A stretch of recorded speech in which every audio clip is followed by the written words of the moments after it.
ప్రజాదరణ ఎక్కడుంది? ప్రజాదరణకి వస్తే మీరు ఏదన్నా మెడికల్ క్యాంప్లు ఏమైనా పెట్టిండొచ్చు. రాజయ్య గారు 3 సార్లు ఎమ్మెల్యే అయినా కూడా కొంతకాలం డిప్యూటీ సీఎం మంత్రిగా పనిచేసిన అభివృద్ధి అక్కడ నియోజకవర్గంలో 50 కిలోమీటర్ల మేర జాతీయ రహదారి పోవడం తప్పితే అభివృద్ధి అనేది శూన్యము. స్టేషన్ గన్పూర్ సమీపంలో మలాపూర్ పెద్ద రిజర్వాయర్ చాలా తక్కువ ఇన్ఫర్మేషన్. గణపురం నియోజకవర్గము ఇవాళ తెలంగాణ మొత్తంలో ఇరిగేషన్లో నెంబర్ 1. వినండి, Dharmasagar reservoir, Station Ghanpur reservoir, Gandiramaram reservoir, Ashwarapalli reservoir, Navapeta reservoir, Uppugallu reservoir, ఈ 6 రిజర్వాయర్లకు అదనంగా ఒక కాలువ చిటకోడూరు నుండి, దీనికి అదనంగా ఈరోజు మల్కాపూర్లో 3720 కోట్లతోటి 10.7 టీఎంసీ తోటి ఇంకో ప్రాజెక్ట్ వస్తుంది. రేపు రాబోయే రోజులలో 2 పంటలు కాదు 3 పంటలు కూడా పండుతాయి. ఎవరి కాలంలో వచ్చినాయంటే కేసీఆర్ ముఖ్యమంత్రి కానీ ఒక్కప్పుడు అనుకున్నా కూడా ఉన్న ఊరు వరకు వస్తే డాక్టర్ రాజయ్య ఎమ్మెల్యేగా ఉన్నప్పుడు ఇన్ని నీళ్ళు వచ్చినాయి.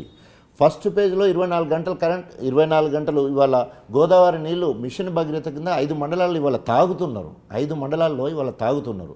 నేను వచ్చినాక నీరటం లెక్క కాలువలెంబడి తిరుక్కుంటూ రైతులకు నీళ్ళు ఇస్తున్నా. ఈరోజు ఒక్క చుక్క నీటి బిందువు వేస్ట్ కాకూడదు, ఒక్క ఎకరం ఎండిపోవద్దు, అది నా లక్ష్యం. రైతు సంక్షేమ యాత్రను సైకిల్ మోటార్ మీద రైతులందరినీ కూడా చైతన్యం చేసినాం, మహిళలందరినీ కూడా చైతన్యం చేసినాం. ఇవన్నీ ప్రజలకు ఎంత అందుబాటులో ఉండమంటే అవపడుడు కాదు, వాళ్ళ కష్ట సుఖాల్లో పంచుకోవడం. వాళ్ళ ఇంట్లో ఎవరైనా చనిపోతే వాళ్ళ కుటుంబ సభ్యులాగా ఉండి వాళ్ళని ఓదార్చే కార్యక్రమం, రకరకాల సహాయం చేసే కార్యక్రమాలు. అదేవిధంగా అభివృద్ధి విషయంలో అన్ని రకాలుగా నా హయాంలో రైల్వే ఫ్లైఓవర్ వచ్చింది, నా హయాంలో పాలిటెక్నిక్ కాలేజ్ వచ్చింది, 57 కిలోమీటర్స్ నేషనల్ హైవే వచ్చింది. నేషనల్ హైవే నేను ఎక్కడ చెప్పట్లేదు, ఇప్పుడు మీరు అంటున్నారు కానీ నేను చేసింది నేషనల్ హైవే కాదు, ఎందుకంటే ఆటోమేటిక్గా వచ్చేసింది. అది నేను చేసింది స్వయంగా చేసింది.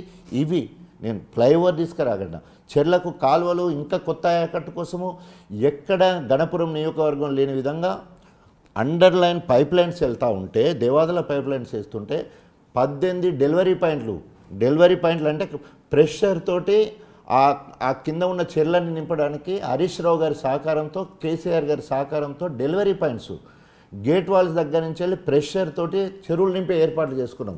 ఎక్కడ గ్రావిటీ కెనాల్స్ నుండి ఇస్తారు కానీ అండర్ పైప్ లైన్ నుంచి వెళ్ళి మనము నీళ్ళు ఇచ్చే కార్యక్రమం వాళ్ళ గణపూర్లో ఉన్నది.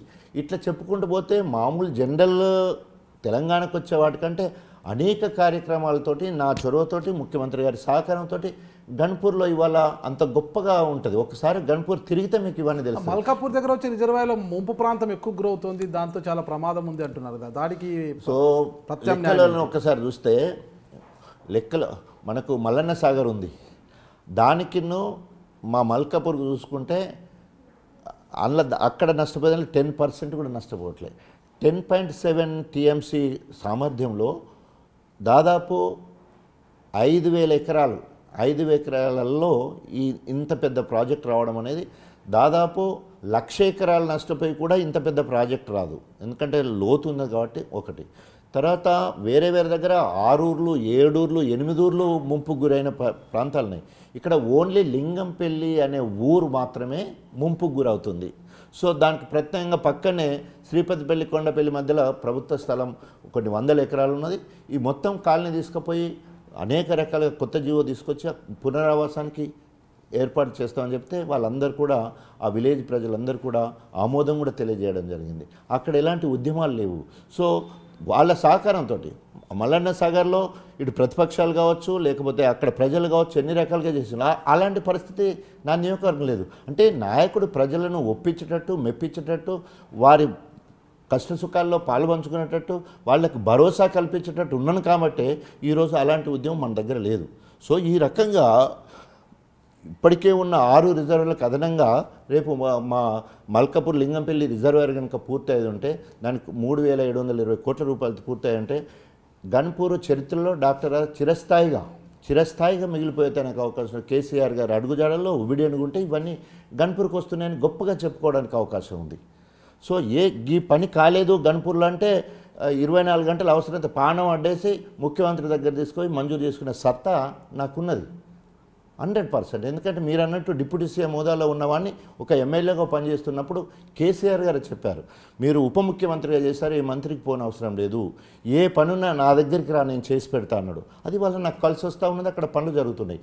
మీ దృష్టికి వచ్చిన ఈ పని కాలేదని చెప్పండి, మీ సమక్షంలో 15 రోజుల్లో పని పూర్తి చేస్తాను. మీ దృష్టికి వచ్చింది, మీరు ఒకటే నేషనల్ హైవే చెప్తున్నా, అది నేను సాధించలేదు, నేను సాధించింది కాదు.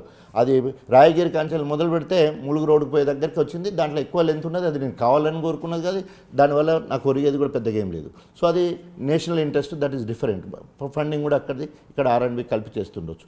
సో మనము ఇండివిజువల్గా చేసిన పనులు చాలా ఉన్నాయి, విపరీతమైన పనులు. సో అదొకటి. తర్వాత రెండవది, ప్రజానాయకుడికి కావాల్సింది పనుల కంటే ఎక్కువ ప్రజాభిప్రాయం, ప్రజలలో ఉండడం. ఫర్ ఎగ్జాంపుల్, మనం ఒక ఊరికి పోయినప్పుడు ఒక దారి ఉంటుంది, అక్కడ మురికి కాలువ ఉంది, బొందలు ఉన్నాయి, పందులు పోరుతున్నాయని చెప్పేది ఉంటే, నేను చిన్నప్పటి నుంచి ఈ ఊరు చూసినప్పుడు నాకు అదంతా తెలుసులే అని పోయినామనుకో, అక్కడ అయిపోయినట్టు. అక్కడికి పోతే నీకు 50 మార్కులు పడతాయి. తర్వాత అక్కడే అధికారులతో మాట్లాడినామనుకో 25 మార్కులు పడతాయి. ఆ పని జరిగేది ఉంటే 25 మార్కులు పడతాయి. ప్రజానాయకుడు ఏం చేస్తాడు, ఆడికి పోతాడు, వాళ్ళందరితో మాట్లాడతాడు, సంబంధిత అధికారులతో మాట్లాడతాడు, తర్వాత పని మంజూరు చేస్తాడు, 100 మార్కులు పడతాయి. రాజకీయ నాయకుడు ఏం చేస్తాడు, ఆడికి పోడు, వాళ్ళతో మాట్లాడి ఉండదు, డిక్టేటర్షిప్లకి ఇక్కడ నుండే నీకు పనులు చేత జరదని పని చేస్తాడు. పడే మార్కులు ఎంత, 25 మార్కులు. నేను చేసేది 100 మార్కుల పని.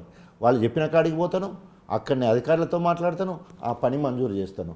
ఆ రకంగా ప్రజాదరణ అంటే అది.